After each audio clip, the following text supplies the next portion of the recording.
मौत का मंजर। गाड़ी पहाड़ी इलाके से गुजर रही थी। अचानक बिजली चमकी, बस के करीब आई और वापस चली गई। बस आगे बढ़ती रही। आधे घंटे बाद बिजली दोबारा आई। बस के पिछले हिस्से की तरफ लपकी, लेकिन वापस चली गई। बस आगे बढ़ती रही। बिजली एक बार फिर आई और इस बार दाएं साइड पर हमलावर हुई, लेकिन तीसरी बार भी वापस लौट गई। ड्राइवर समझदार था। उसने गाड़ी रोकी और ऊंची आवाज़ में बोला, भाइयों, बस में कोई गुनहगार सवार है। ये बिजली उसे तलाश कर रही है। हमने अगर उसे ना उतारा तो हम सब मारे जाएंगे। बस में शर्मिंदगी फैल गई और तमाम मुसाफिर एक दूसरे को शक की नज़रों से देखने लगे। ड्राइवर ने मशवरा दिया, सामने पहाड़ के नीचे दरख्त है। हम तमाम एक एक करके उतरते हैं और दरख्त के नीचे खड़े हो जाते हैं। हम में से जो गुनहगार होगा, बिजली उस पर गिर जाएगी और बाकी लोग बच जाएंगे। ये तजवीज़ काबिल अमल थी। तमाम मुसाफिरों ने इत्तेफाक किया। ड्राइवर सबसे पहले उतरा और दौड़कर दरख्त के नीचे खड़ा हो गया।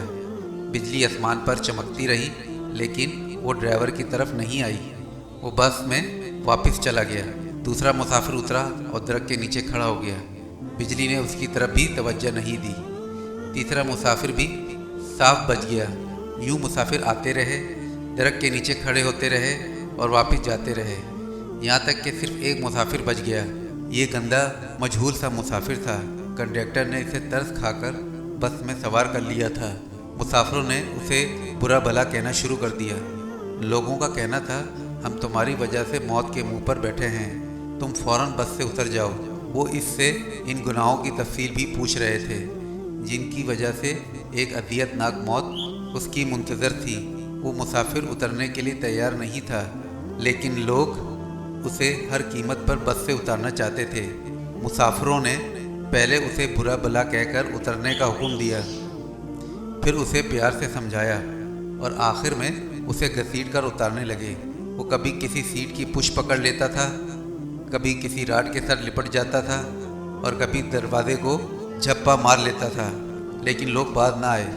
उन्होंने उसे ज़बरदस्ती घसीट कर उतार दिया। ड्राइवर ने बस चला दी। बस यूं ही गुनहगार से चंद मीटर आगे गई, धड़ की आवाज़ आई। बिजली बस पर गिरी और तमाम मुसाफिर चंद लम्हों में जलकर भस्म हो गए। वो गुनहगार मुसाफिर 2 घंटों से मुसाफिरों की जान बचा रहा था।